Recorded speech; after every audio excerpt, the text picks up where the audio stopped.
हाँ जी, तो स्टूडेंट्स ज़रा गौर से देखिए, वो कह रहा है कि प्रॉब्लम 3.83 में यूज़ कीजिए लूप एनालिसिस टेक्निक का to calculate the power supplied by the 20 volt source. यानी कि अब हमने मालूम करनी है कि इस 20 वोल्ट सोर्स के क्रॉस कितनी पावर सप्लाई हो रही है, ठीक है जी। तो उसके लिए आपको पता क्या करना होगा, पावर का फार्मूला होता है वोल्टेज इंटू करंट। आपको सबसे पहले तो यहाँ पे लूप्स के अंदर एक एक करंट फ्लो करवानी होगी, और आपको इस वोल्टेज सोर्स में से जो करंट फ्लो कर रही होगी इस लूप के अंदर, इस वोल्टेज सोर्स में से गुजर के जा रही होगी, उसकी वैल्यू मालूम करनी होगी। तो P is equal to V I लगा के आप अपना काम सेट कर लोगे, ठीक है जी। तो मैं आपको लगा के दिखाता हूँ, यहाँ पे सुपर लूप का कंसेप्ट भी आपको यहाँ पे आप देखने को मिलेगा। सबसे पहले नंबर पे बच्चों, मेन जो मसला है वो असल में हमारे पास ये है कि हमें इसकी शेप को रीड्रा करना पड़ेगा। उसकी मैं रीज़न भी आपको बता देता हूँ क्यों रीड्रा करना पड़ेगा। या तो रीड्रा करना पड़ेगा, या मुझे आपको एक नए कंसेप्ट से समझाना पड़ेगा, लेकिन वो कंसेप्ट ख़राब कर देगा आपका। मैं आपका माइंड जो है ना वॉश नहीं करना चाहता। मैं एक कंसेप्ट के अकॉर्डिंग आपको चलाना चाहता हूँ, तो मुझे वो काम करना ही पड़ेगा। मैं आपको समझाता हूँ कि क्या काम, देखिएगा ज़रा बच्चों। असल में ना, अगर मैं यहाँ पे एक एक करंट को फ़्लो करवाता हूँ ना, इसके अंदर मैं फ़्लो करवा के आपको दिखा देता हूँ। वैसे ये मेरे पास एक लूप है, तो इसके अंदर मैंने एक क्लॉकवाइज डायरेक्शन में करंट को फ्लो करवा दिया I1 के नाम से। इसी तरह से ये मेरे पास एक लूप है, यहाँ पे मैंने I2 के नाम से फ़्लो करवा दिया। और एक लूप ये है मेरे पास जहाँ पे मैंने I3 के नाम से फ़्लो करवा दिया करंट को। अब क्या है जी, सुपर लूप का कंसेप्ट असल में ये है कि जब लूप एनालिसिस लग रहा होता है ना, तो सुपर लूप ये कहता है कि जो करंट, अगर दो लूप्स के सेंटर में एक वो करंट सोर्स आ गया ना, तो जो करंट उसकी डायरेक्शन में फ़्लो कर रही होती है उसको एग्जैक्ट वही वैल्यू दे दो, और दूसरी करंट को सुपर लूप की मदद से आप फाइंड आउट कर लो। लेकिन बच्चों अगर ऐसा करें ना, तो जिस करंट को आप एग्जैक्ट वो वैल्यू दे रहे होते हो ना, यानी कि जिसके अकॉर्डिंग वो चल रही होती है, वो असल में करंट जो है ना, वो अपनी असल वैल्यू नहीं हासिल कर पाती। उसकी वैल्यू जो होती है वो रॉन्ग होती है। वो बस हमने इसलिए कंसिडर करनी होती है कि हम सुपर लूप लगा के दूसरे लूप की करंट की वैल्यू हासिल कर लें, यानी कि वो बैलेंस हो जाती है। बैलेंस करने की वजह से क्या होता है, यानी कि जितनी करंट इसमें कमी आ जाएगी उतनी इसको यानी कि वैल्यू मिल जाएगी इजाफी तौर पर। लेकिन क्या है जी, इसके साथ नाइंसाफ़ी हो चुकी होगी, असल में ये बात है। तो मैं ये चीज़ आपको कहना चाह रहा हूँ।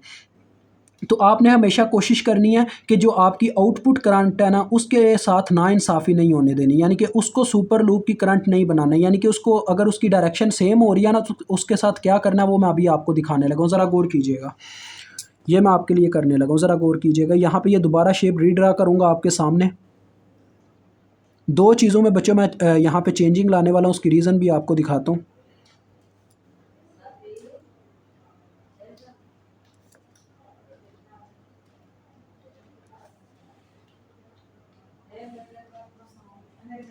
ठीक है जी, ये आपके सामने देखें, शेप ड्रा कर रहा हूँ।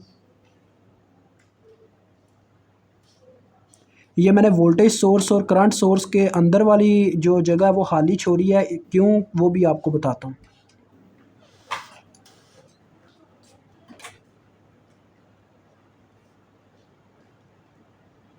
और यहाँ पे हमारे पास 5 ओहम था। अब करंट्स की डायरेक्शन ना मैं यहाँ पे पहले मेंशन करूँगा लूप्स के अंदर फ्लो करवा के, ठीक है जी। ये I1 है हमारी, ये हमारी I2 है, और ये लास्ट में हमारी I3 है। अब बच्चों देखें, एक तो कंसेप्ट है, यानी कि हमने 20 वोल्ट के cross supplied power find out करनी है। और पावर सप्लाई एक सोर्स तब करता है जब उसके नेगेटिव टर्मिनल में उसका करंट एंटर करता है, ठीक है जी। ये हमेशा आप ये कंसेप्ट याद रखिएगा, जब करंट उसके नेगेटिव टर्मिनल में एंटर हो रहा हो ना, तब वो पावर सप्लाई कर रहा होता है। अगर उसके पॉजिटिव टर्मिनल में आपकी करंट एंटर कर रही है, तो वो पावर अब्जॉर्ब आप फाइंड आउट कर बैठोगे।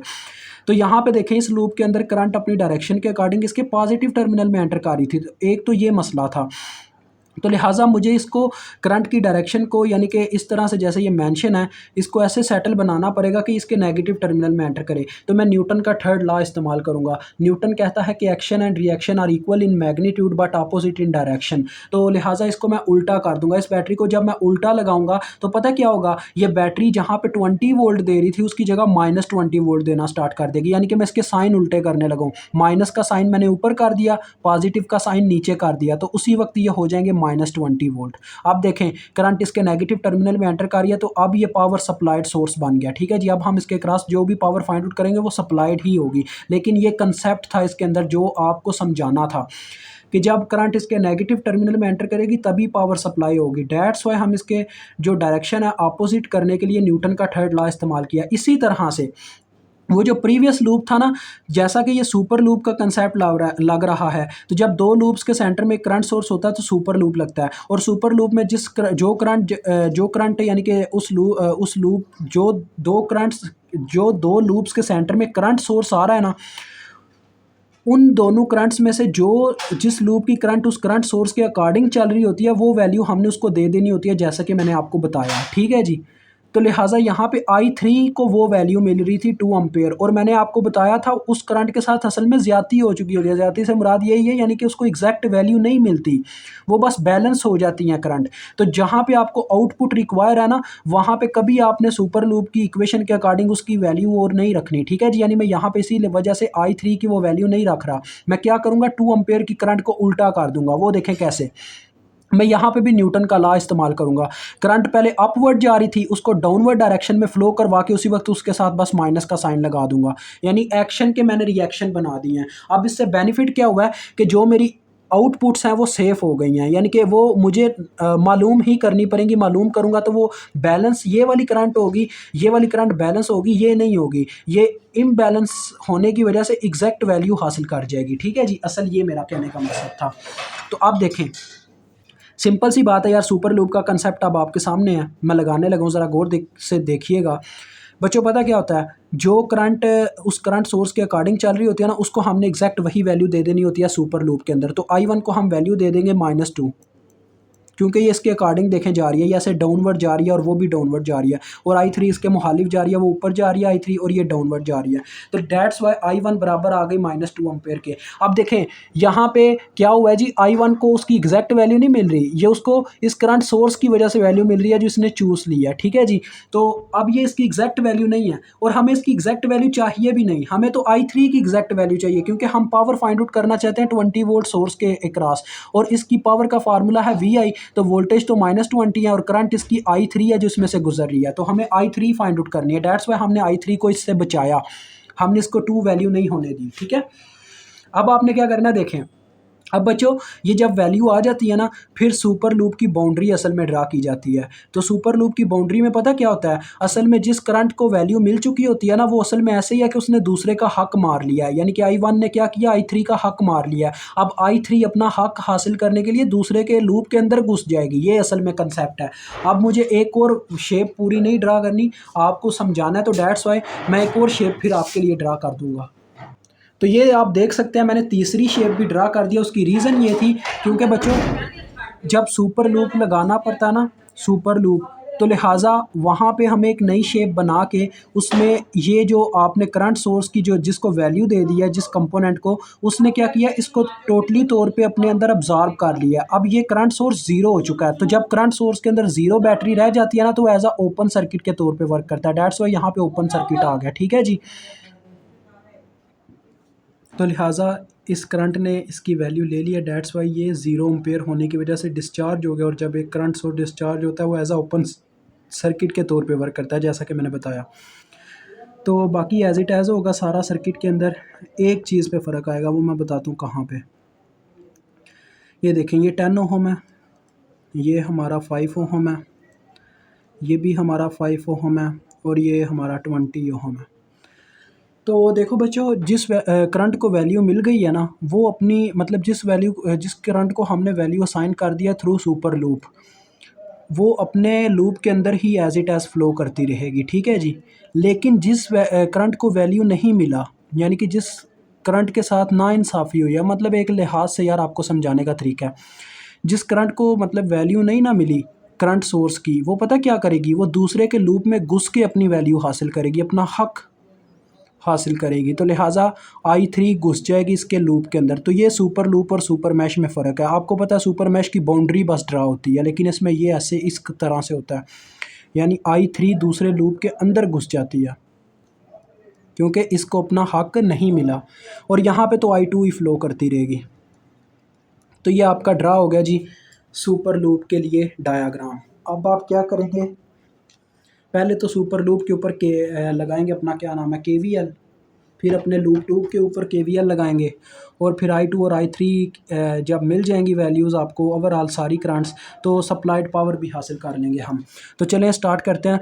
आपने यहाँ पे लिखना है apply KVL at super loop, ठीक है जी, यानी कि हम केवीएल लगा रहे हैं सुपर लूप के ऊपर।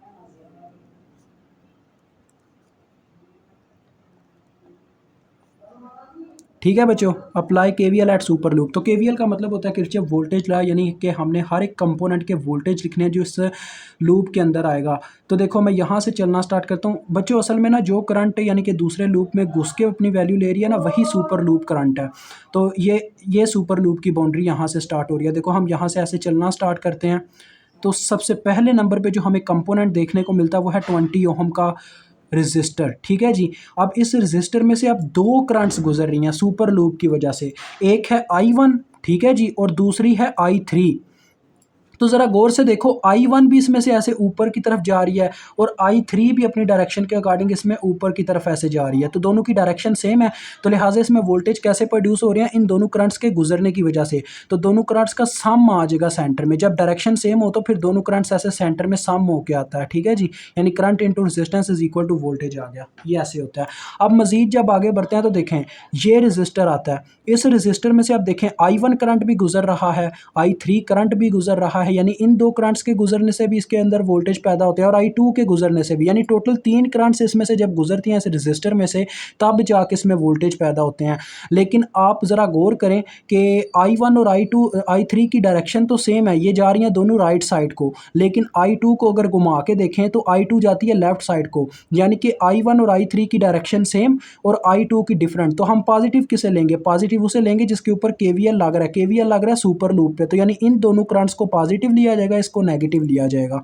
तो ये आ जाएगा देखें +5 इंटू I1 + I3 - I2, इस तरह से आ जाएगा I1 + I3 - I2।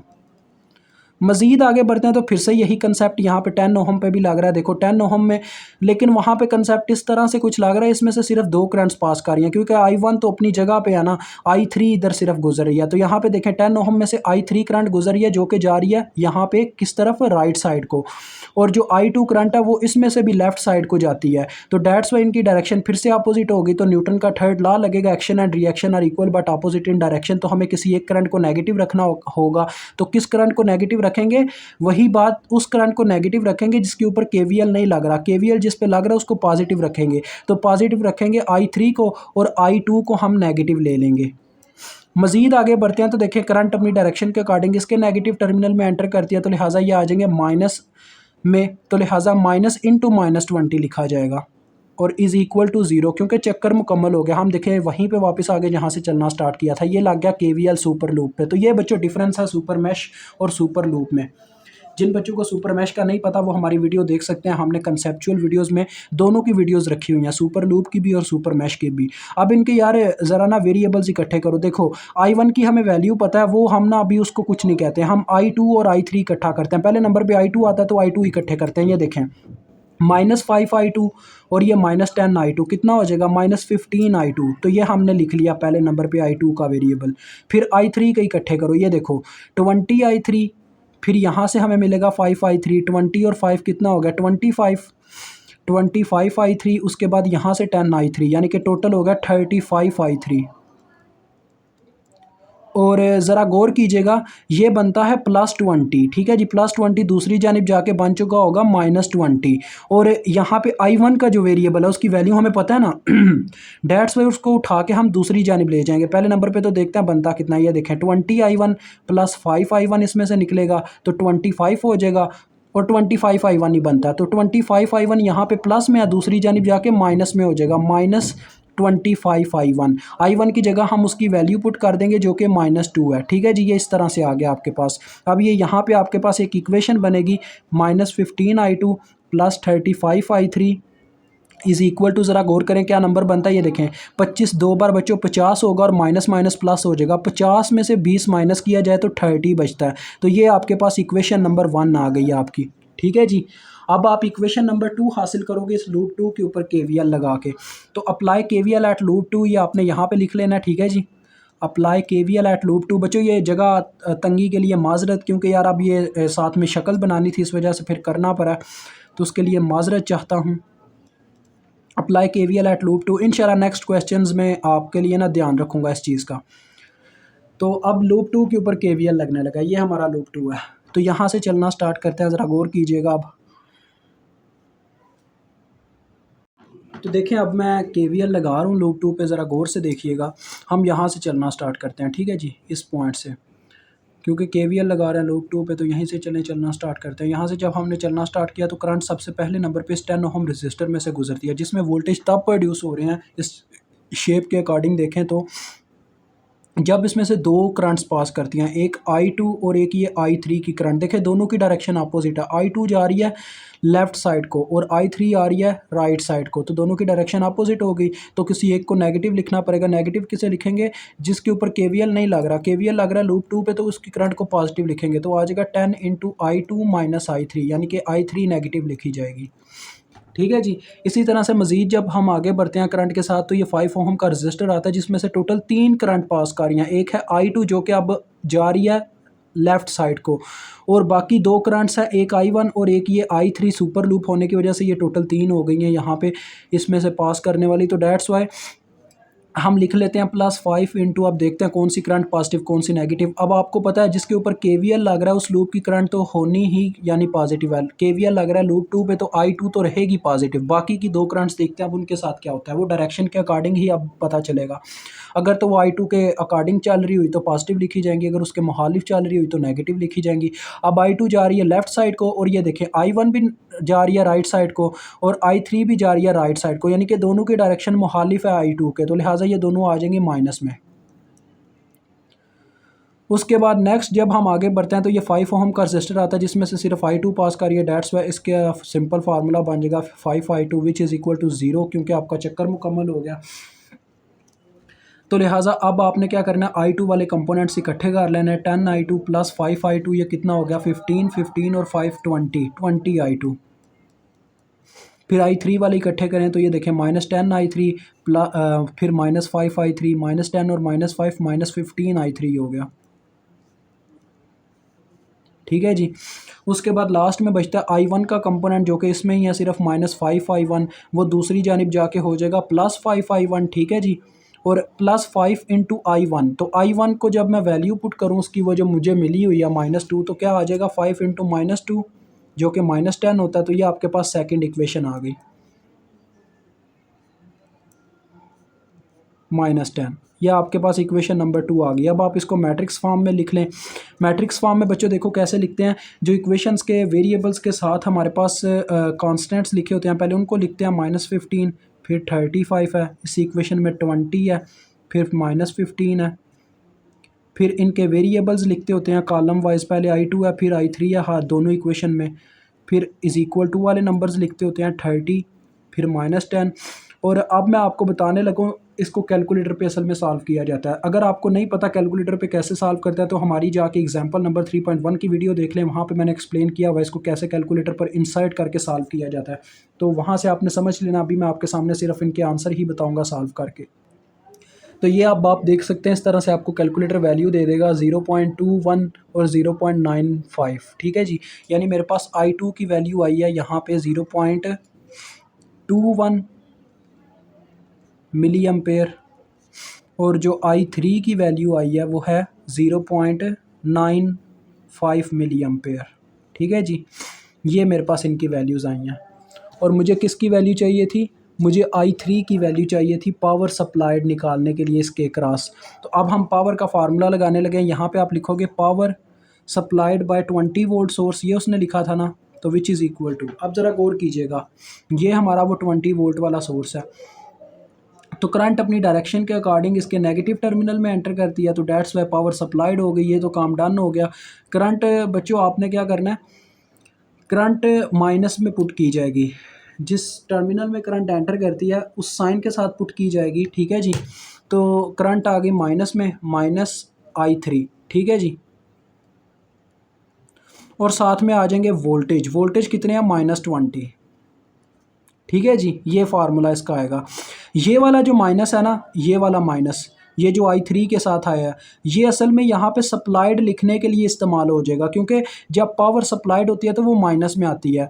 तो जब हम यहाँ पे छोटा सा एस लगा देते होते हैं ना, तो उसका मतलब होता है ये पावर सप्लाइड है, तो फिर एक माइनस हटा दिया जाता है। तो लिहाजा यहाँ पे मैं क्या करूँगा, यहाँ पे लिख दूंगा P20 वोल्ट, साथ में जब सप्लाइड लिख दूंगा ये माइनस ख़त्म हो जाएगा, यहाँ पे सिर्फ I3 प्लस में रह जाएगा।